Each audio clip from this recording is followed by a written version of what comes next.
Je m'appelle Hermine, j'ai 24 ans et il y a 2 ans maintenant, je suis partie pendant plus de 7 mois à pied et en stop pour découvrir les savoir-faire régionaux et locaux. Alors en fait, moi, ce Tour de France, je l'ai eu en tête pas très longtemps après avoir commencé mes études. Dans ma licence, j'avais un semestre obligatoire à faire à l'étranger.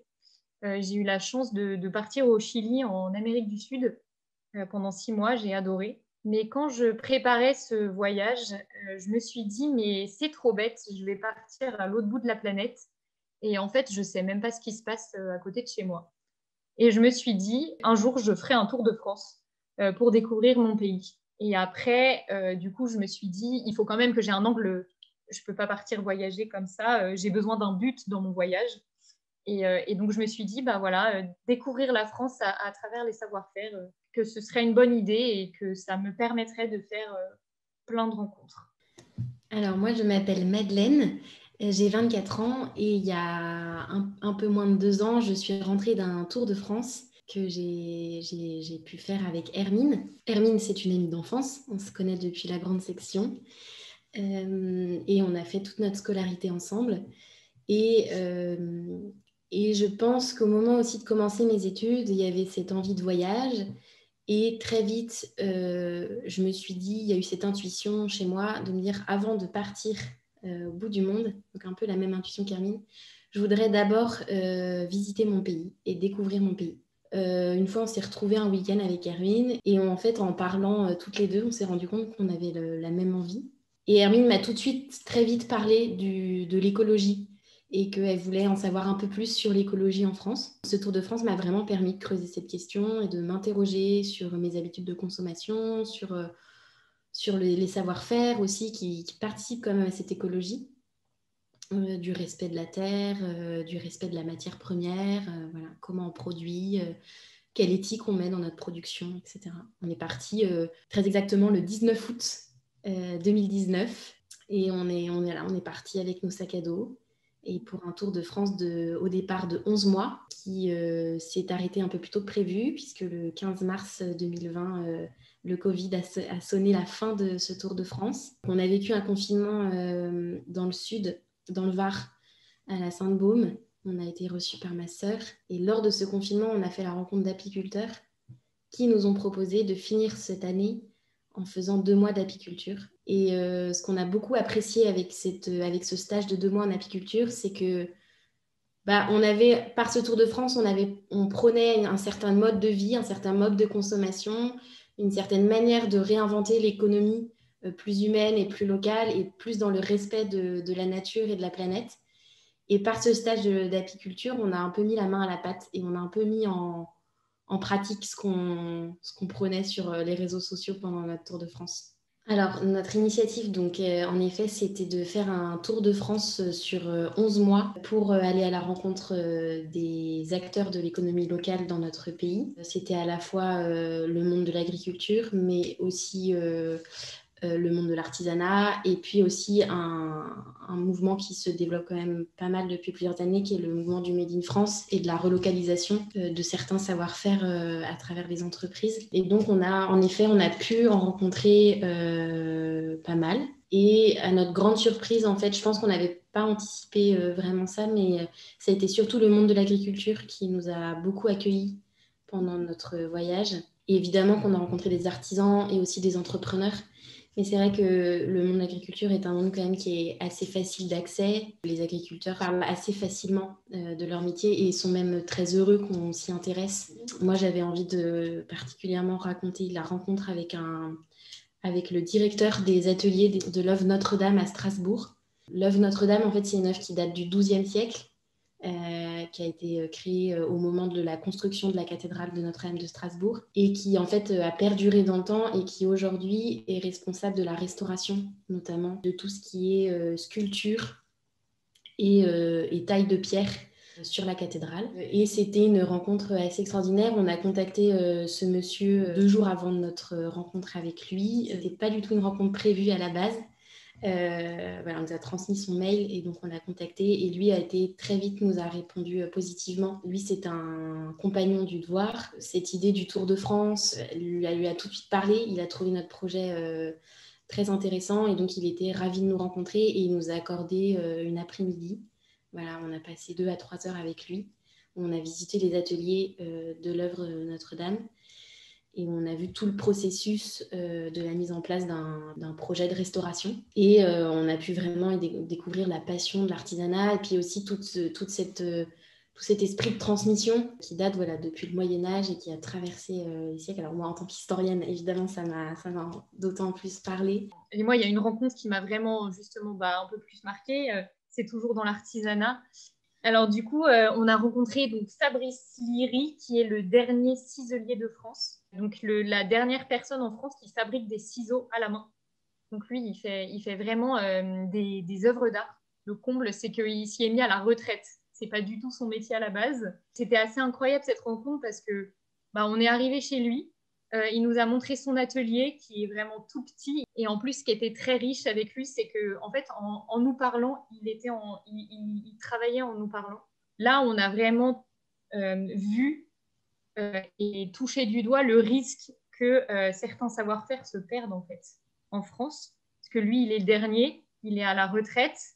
Donc ça veut dire que après lui, en fait, si personne ne veut se former à ce métier-là, ce savoir-faire en France, il disparaît. Nous, en fait, notre objectif, on était parti avec une petite cagnotte, mais surtout pour pouvoir se nourrir. On avait notre tente sur le dos et notre objectif pendant ce Tour de France, c'était aussi de frapper aux portes des gens et de leur demander un petit bout de jardin pour pouvoir planter notre tente. On a eu globalement un accueil très chaleureux par beaucoup de Français. Et ça, c'est important de le noter. Mais c'est vrai qu'il nous est arrivé un soir en Normandie. On s'est arrêté dans un petit village et je pense, on a frappé à 15-20 portes et tout le monde nous a dit non dans ce village. Et puis, moi, c'est la première fois, je crois, que j'ai vu dans le regard des gens que je pouvais être une menace. Et ça a été difficile à vivre, de voir qu'on pouvait faire peur aux gens. Alors, c'est le seul soir où ça nous est arrivé sur nos 7 mois de marche. Donc, c'est assez extraordinaire quand même, quand on replace ça dans son contexte. Mais c'est vrai que ça a été une soirée difficile. C'est vraiment un cas isolé et la chose qu'on retient de tout ce Tour de France, c'est qu'il y a quelque chose de constant en France, c'est que les gens sont accueillants. C'est vrai que souvent, quand on le dit, ça étonne beaucoup. On nous posait tout le temps la question sur la route, mais vous n'avez pas peur de faire des mauvaises rencontres, vous n'avez pas peur de vous retrouver un peu à la rue, etc., sans rien. Et en fait, nous, non, on n'a jamais eu peur, on a toujours été vraiment bien accueillis, même en stop, on a toujours fait des rencontres incroyables. Alors, quand j'ai vécu justement cette soirée en Normandie où j'ai vu dans le regard des gens que je pouvais susciter de la peur, en effet, ça m'a marquée. Mais ça m'a fait aussi réaliser une chose, c'est que tous les autres soirs où j'ai été reçue, les gens étaient allés au-delà de leur peur, justement. Et qu'ils n'avaient pas écouté leur peur et qu'ils avaient écouté leur bonté, leur générosité et qu'ils étaient allés au-delà des apparences. Donc ça, moi, ça, c'est une vraie leçon. Et encore aujourd'hui, j'essaye de mettre ça en pratique et de ne pas me fier seulement à la première impression que j'ai sur une personne, sur une situation. Et donc, dès qu'on arrivait dans un territoire, en fait, on prévoyait quelques rencontres, mais on se laissait aussi beaucoup porter par les personnes qu'on rencontrait sur ce territoire. Donc, en fait, la plupart, nous, des rencontres qu'on a fait, des agriculteurs et des artisans, c'était des personnes de la région qui nous conseillaient d'aller les voir. On passait 2 semaines dans chaque région. Donc en fait, nos rencontres étaient très peu anticipées, mais on a toujours été très bien accueillis. Et c'était d'ailleurs les rencontres qu'on anticipait le moins, souvent, qui se passaient le mieux. Et comme quoi l'imprévu ne dérange pas les personnes finalement. Et moi, le constat que j'ai pu faire sur les territoires qu'on a parcourus, c'est vraiment d'un point de vue visuel, la France est vraiment riche de paysages vraiment très variés, mais il y a aussi des cultures locales qui sont vraiment très différentes. Et il y a notamment une région qui, moi, m'a marquée particulièrement. Je pense qu'Hermine voit très bien de quoi je parle. En fait, on est passé en Franche-Comté en fin janvier, début février. Et juste avant, on était en Alsace. Et là, une semaine avant d'arriver en Franche-Comté, je dis à Hermine, on arrive à la moitié de notre Tour de France et on va le passer, cet anniversaire de la moitié, on va le passer en Franche-Comté. Et je t'avoue que j'ai pas très envie d'aller dans cette région. Je sais pas du tout ce qu'on va y faire. Je sais même pas ce qui existe en Franche-Comté. Je pense, voilà, nous, c'est notre point le plus éloigné de chez nous, hein. On est Nantes, donc c'est vraiment l'autre bout de la France. Et je pense que à cette époque, j'étais incapable de citer une grande ville de Franche-Comté. Je me disais, il doit sûrement y avoir un peu de fromage, parce qu'il y a le comté dans le nom de la région. Mais à part ça, je ne sais rien. Et on est arrivé en Franche-Comté, donc par Montbéliard, grâce à des gens qu'on avait rencontrés dans le Nord. Parce qu'il y a ça aussi, plus on avançait, plus notre agenda et notre carnet d'adresses était rempli. Donc, on est arrivé à Montbéliard. Et là, à Montbéliard, on a rencontré donc c'est un couple qui nous a accueillis, un couple qui était guide touristique. Et donc, ils nous ont fait visiter plein de choses. Et puis après, on est allé chez un agriculteur, un éleveur de Montbéliard qui fait du comté et qui, pareil, lui, avait été député à la Chambre d'agriculture de Franche-Comté, etc. Donc, il connaissait beaucoup de monde et nous a fait rencontrer plein de monde. Et puis, en fait, de fil en aiguille, on est allé chez des amis d'amis. Et chaque jour, on arrivait donc dans une nouvelle famille et qui nous disait, bon, bah, demain, vous dormez où? Et on disait, bah, on ne sait pas trop. Et il disait, bah, attendez, on appelle nos voisins, on va appeler nos amis qui habitent dans tel village. Et en fait, ça a été une région où on a fait plein de choses. On a autant découvert la vie industrielle, le savoir-faire industriel de Franche-Comté, avec tout ce qui est automobile, voilà, les casseroles, le savoir-faire de la terre, avec tout ce qui est donc le comté, mais aussi le vin jaune dans le Jura, etc. Et puis aussi tout cet artisanat. Il y a beaucoup le savoir-faire du bois. Voilà, on a pu rencontrer un luthier, notamment à Dole. En fait, j'ai adoré la Franche-Comté.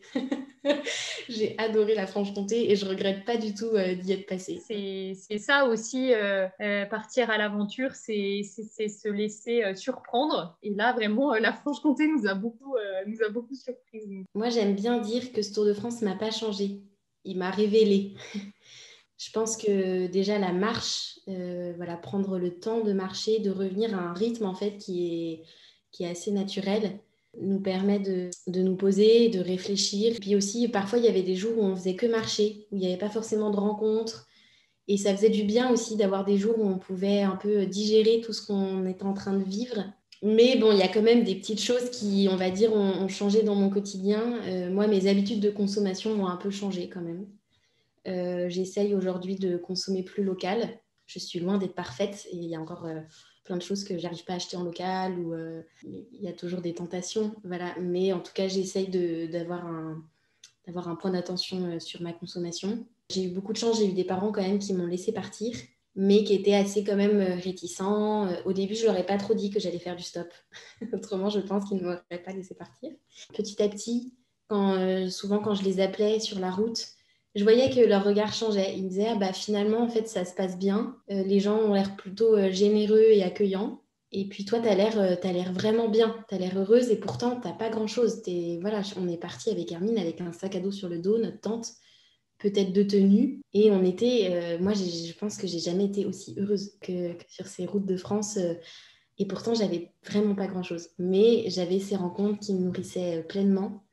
On avait aussi notre belle amitié toutes les deux qui a été un vrai atout, une vraie force. Aujourd'hui, je pense que j'essaye justement de vivre un peu le moment présent, de se dire que les problèmes, il y aura toujours des solutions et qu'il ne faut pas s'inquiéter. Il ne faut pas non plus vivre dans un monde de bisounours et nier ses problèmes, mais il ne faut pas non plus leur donner une place trop importante.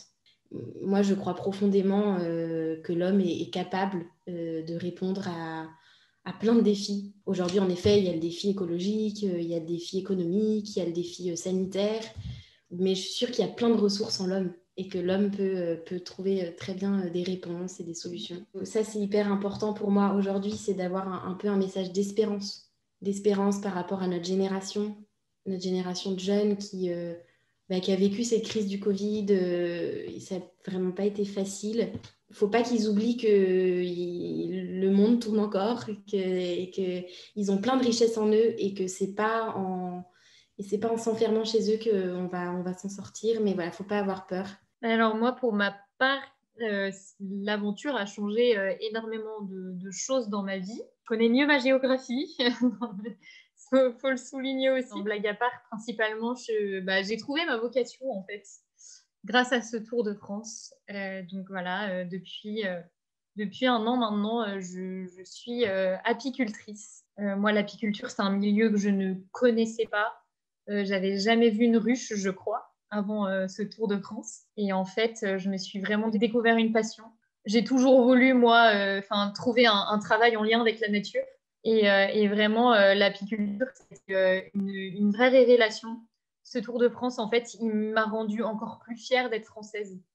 Parce que avec tous les savoir-faire qu'on a, je me suis dit, mais qu'on a une chance incroyable de vivre dans le pays dans lequel on vit. L'agriculture aujourd'hui, c'est un secteur qui est très critiqué, très controversé, qui a plein de défis à relever. Je me suis rendu compte que les Français ne se rendaient pas compte de la chance qu'ils avaient d'avoir de la nourriture française. Et justement, ce qui a beaucoup changé dans ma consommation, c'est que maintenant, je privilégie vraiment la nourriture française, au-delà du bio, de toutes les autres choses. Je crois vraiment dans la force du local et de la nourriture française. Enfin bref, je suis vraiment tombée amoureuse du milieu agricole, moi, pendant ce Tour de France. La France est belle parce que elle a des magnifiques paysages, parce qu'elle a des magnifiques personnes qui sont très accueillantes et qu'elle est riche de plein de savoir-faire par rapport à la terre, par rapport au bois, par rapport à la pierre, et plein d'entrepreneurs qui ont des idées folles et qui relocalisent. Donc voilà, s'il faut retenir une chose, la France est belle. Allons-y, n'ayons pas peur. Si on a des projets, si vous avez des projets, mettez-les en œuvre. Il faut vraiment ne pas avoir peur de se lancer parce que d'autres l'ont fait avant vous. Et ça marche. Et il faut vraiment, ça peut paraître un peu bateau, mais il faut vraiment vivre ses rêves. Il faut voyager, il faut s'installer, il faut entreprendre. Il faut pas avoir peur. Du coup, s'il y en a certains qui veulent partir et aller à l'aventure, moi, les conseils que je donnerais, ce serait de ne pas avoir peur, de se lancer. Évidemment, et ça demande un minimum de préparation et d'organisation, mais pas tant que ça. Et puis parfois, il y a un moment, il faut arrêter de se poser trop de questions et faut y aller. Et franchement, les Français sont vraiment sympas, hein. Donc, si vous voulez voyager en France, il n'y a pas de problème.